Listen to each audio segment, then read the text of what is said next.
You're listening to Fish Grow Plants, a podcast all about practicing and sharing the love of aquaponics, hosted by Logan Schoolcraft. Hello and welcome to Fish Grow Plants. Today's episode is all about the love of hands-on learning. Do you know what your bliss is? Do you know what gets you into flow? You know, that state where time flies by, but you barely noticed? If you do, then I'll count you as one of the lucky ones. For me, I'm not sure, but aquaponics comes pretty close. I can lose myself reading for hours at a time or completely get immersed in pretty much any task related to my system or future planned system. Here's a pretty good example. I wanted a reverse osmosis, RO, water system to use as part of the makeup water I add when my trough gets low. I've known this fact for a long time. So earlier this year, I actually got one. And then it sat. And I got busy on something else. And then I finally ordered the parts I needed to make the minor changes I wanted. And it sat some more. Then I made the changes. And for the record, it still works. This might seem way off topic, but here's the point I want to make. I'm glad I got the RO system, made the changes, and now have it working. And I'm most tickled that I'm enjoying the process, and now I have plans to make it better. At least easier for me, I hope. Actually getting my hands on some hardware and creating is the essence of hands-on learning to me. It takes all that mental learning and work and transforms it into physical art. It's kind of like making the invisible visible. I enjoy it because it's not just theory and it's not just physical work. It's the combination of the two that produces super neat stuff. So how can you jumpstart your hands-on learning? By moving and doing, of course. From my unscientific perspective, there are two sides to hands-on learning. One, the mental learning, and two, the actual hands-on part.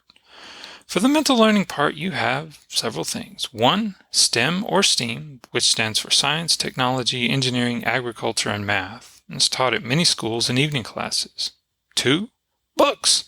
Just do a book search on Amazon for aquaponics, and you'll have a ton of information instantly at your fingertips.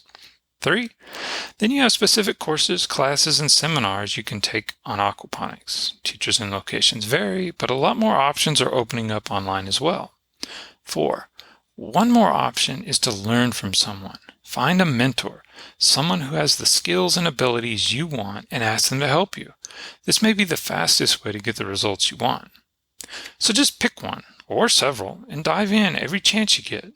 Don't let those empty time slots drift away. Reclaim them and get some good learning in. For the actual hands-on part, you have 1. Materials, raw and processed. 2. Tools. 3. Equipment. It's like tools on steroids.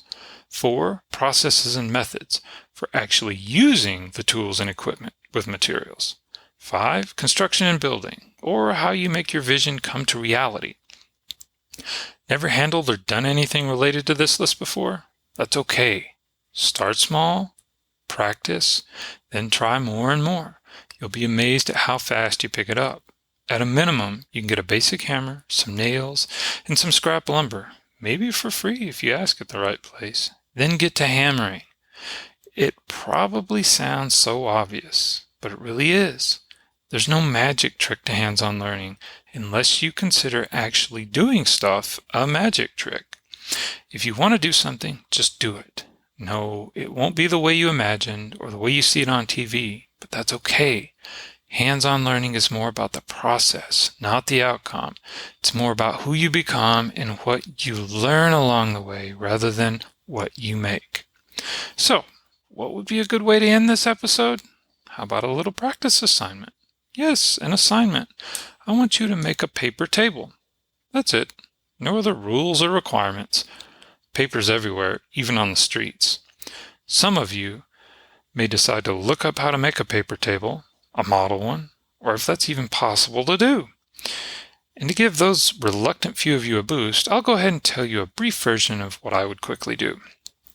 I'd have one sheet of paper for the tabletop and another sheet for the legs. I'd tear the leg sheet into fourths and roll them up into legs or do some origami style fold on them.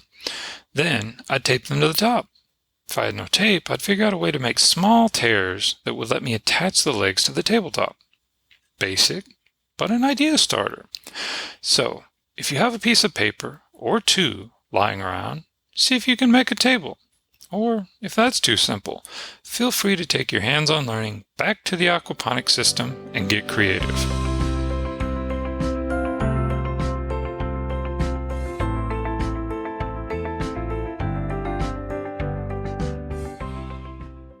Questions! Let me have them. Do you need clarification, more information, or maybe you just have a tangent thought? Send all your thoughts my way.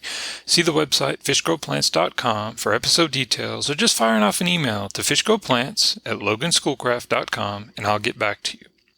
So, was this episode good, bad, ugly, or other? Let me know. Comment, email, smoke signals, it doesn't matter. I love to hear from you. Your feedback is immense and I'm always grateful for it. Likewise, thank you for taking the time to listen and share your thoughts. Have a wonderful day. This has been another episode of Fish Grow Plants, the podcast all about practicing and sharing the love of aquaponics, hosted by Logan Schoolcraft.